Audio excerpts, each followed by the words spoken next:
নমস্কার বন্ধুরা, আমি মানস ম্যাথ সলভে আজ এক নতুন পর্ব নিয়ে হাজির হয়েছি।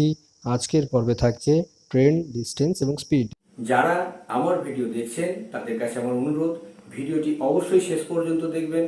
শেষ পর্যন্ত না দেখলে যে শর্টকাট টিপসগুলো রয়েছে, অঙ্ক থেকে অঙ্ক চুরির যে পদ্ধতি রয়েছে, সেগুলি বুঝতে পারবেন না। আর আপনারা যদি বুঝতে না পারেন, আমার পুরো প্রচেষ্টা জলে যাবে। তাই আমার অনুরোধ, ভিডিও শেষ পর্যন্ত দেখুন। ট্রেন সংক্রান্ত অঙ্ক সাধারণত দুই ধরনের হয়। কীরকম? ধরুন এটি একটি ট্রেন। এই ট্রেনটি যদি এই অভিমুখে যাতায়াত করে যেতে থাকে এবং তার এই গতিপথে যদি মনে করুন কোনো গাছ বা কোনো মানুষ, বা কোনো সিগন্যাল পোস্ট ইত্যাদিকে অতিক্রম করে, তাহলে এই ট্রেনটির দৈর্ঘ্য যদি L1 হয়, তাহলে তার দ্বারা অতিক্রান্ত দূরত্ব যখন এই মানুষটিকে অতিক্রম করে যাবে, ট্রেনটি শুধুমাত্র তার নিজের দৈর্ঘ্যই অতিক্রম করবে। যদি বলেন কেন, না ট্রেন এখানে এই যে বস্তুগুলিকে বা মানুষটিকে বা সিগন্যাল পোস্টটিকে অতিক্রম করছে, এদের সেভাবে দৈর্ঘ্য এই ট্রেনের তুলনায় খুবই সামান্য, তাই এদের দৈর্ঘ্যটাকে আমরা এক্ষেত্রে ধরবো না।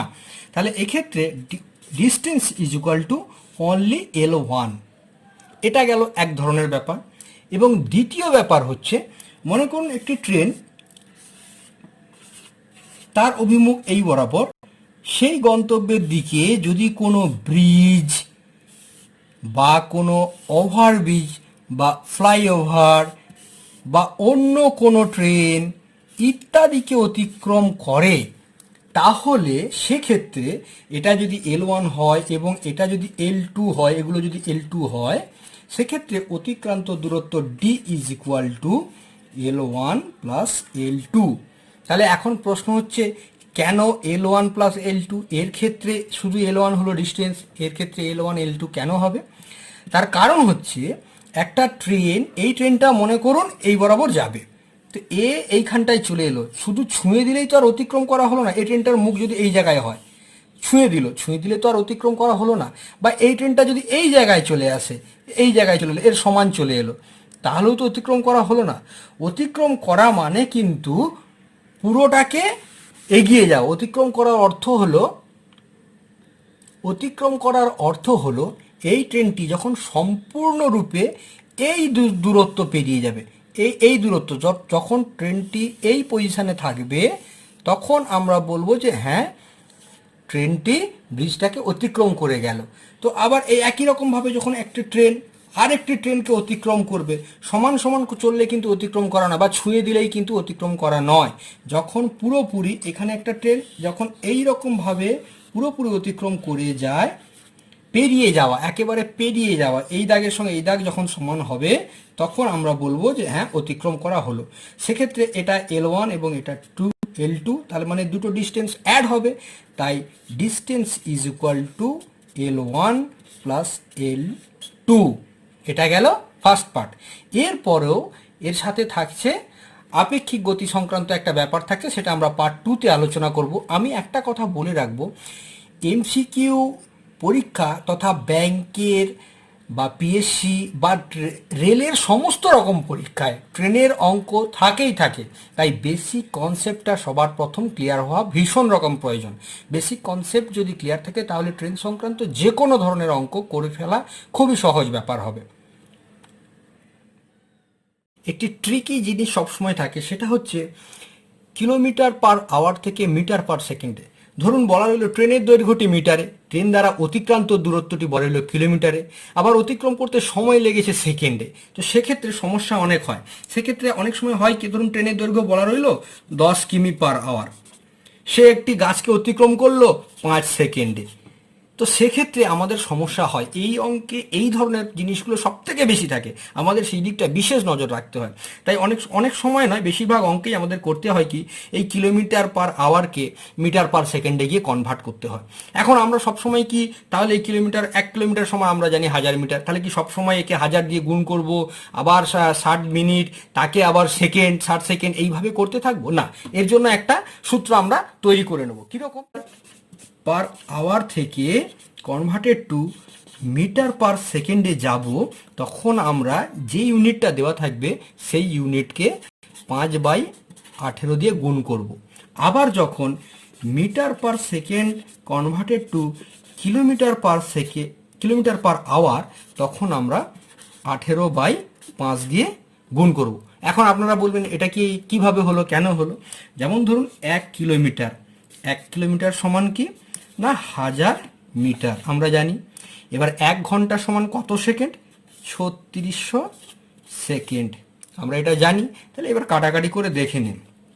তাই 2 5 10, 2 18, 36, 5/18 হলো কিনা? তাহলে এটা কি করলাম, 1 কিমি ছিল বলেছিলাম, 1 কিমি থেকে যখন আমরা মিটার পার সেকেন্ডে গেলাম 5/18 দিয়ে গুণ হলো। আবার ঠিক অপোজিট থেকে যখন আমরা মিটার পার সেকেন্ড থেকে কিলোমিটারে যাব, তখন 18/5 দিয়ে আমাদের গুণ করতে হবে সেই ইউনিটটাকে। এখন প্রশ্ন হলো, অনেকের ক্ষেত্রে কনফিউশন হয়ে যায়, কখন 5/18 করব, কখন 18/5 করব। সেটা মনে রাখার জন্য একটা ছোট্ট কৌশল আমি বলে দিচ্ছি।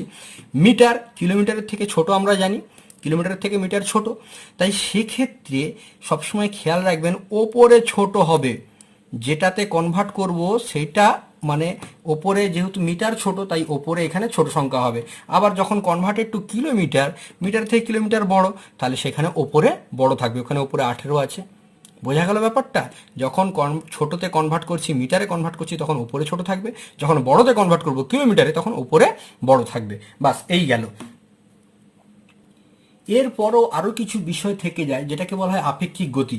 যখন একটি ট্রেন বা একটি মানুষ একই দিকে ছুটছে বা বিপরীত দিক থেকে দুটি ট্রেন আসছে, তো সেক্ষেত্রে আপেক্ষিক গতি দিয়েও কিছু অঙ্ক থাকে। তো সেটা আমরা পার্ট 2-তে আলোচনা করব।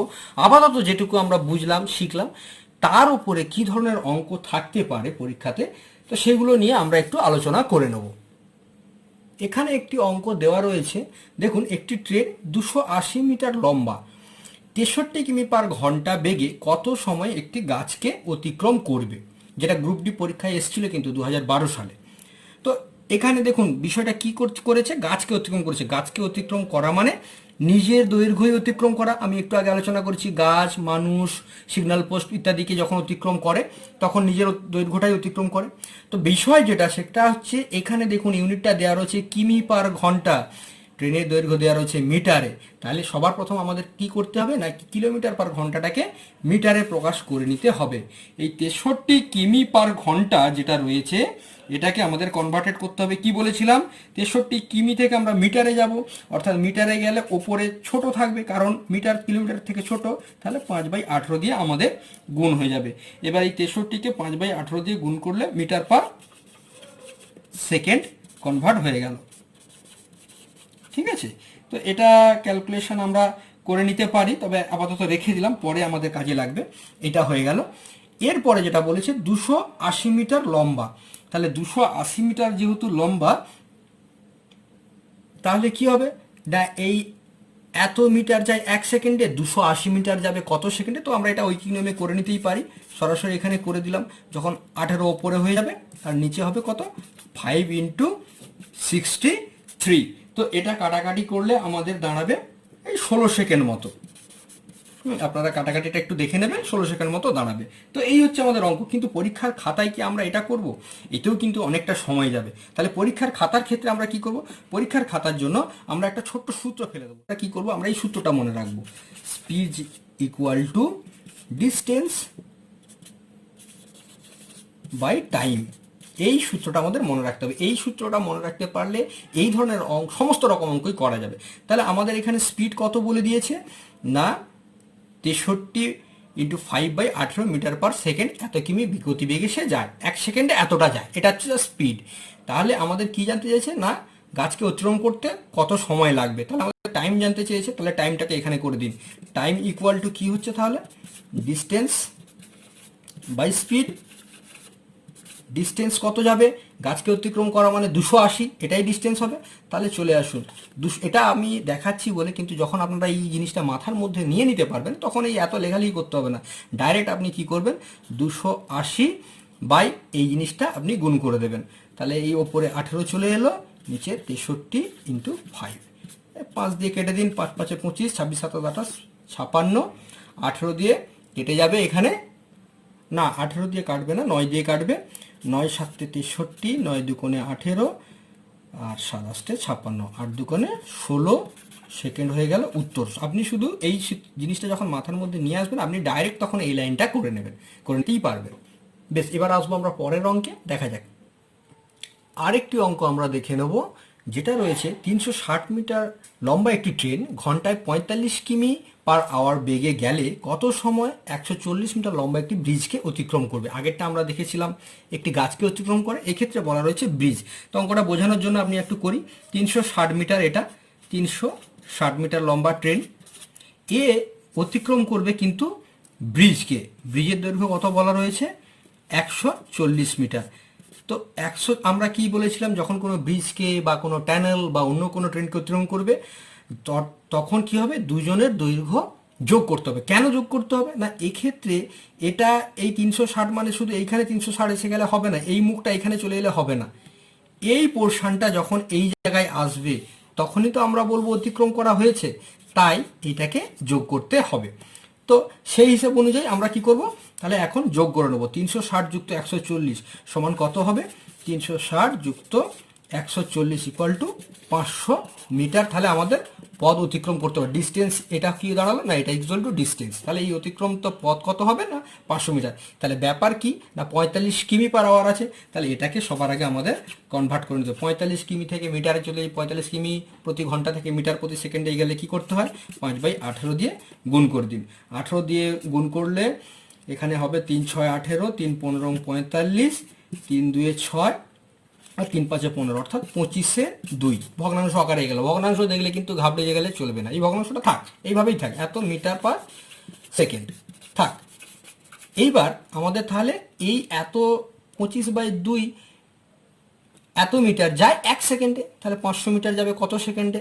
তো এইভাবে ঐকিক নিয়মে করতে গেলে অনেক সময় লাগবে। আমি সেই সূত্র যেটা বলে দিয়েছিলাম, টাইম ইকুয়াল টু কি, distance by speed, D by speed. তো আমার ডি এখানে কত 500, স্পিড কত 25/2, 25/2 মানে এখানে হয়ে যাবে 25, এখানে উঠে যাবে 2, 25 দিয়ে কেটে দিন, 25 2 50, 0, 40 সেকেন্ড দাঁড়িয়ে গেল উত্তর।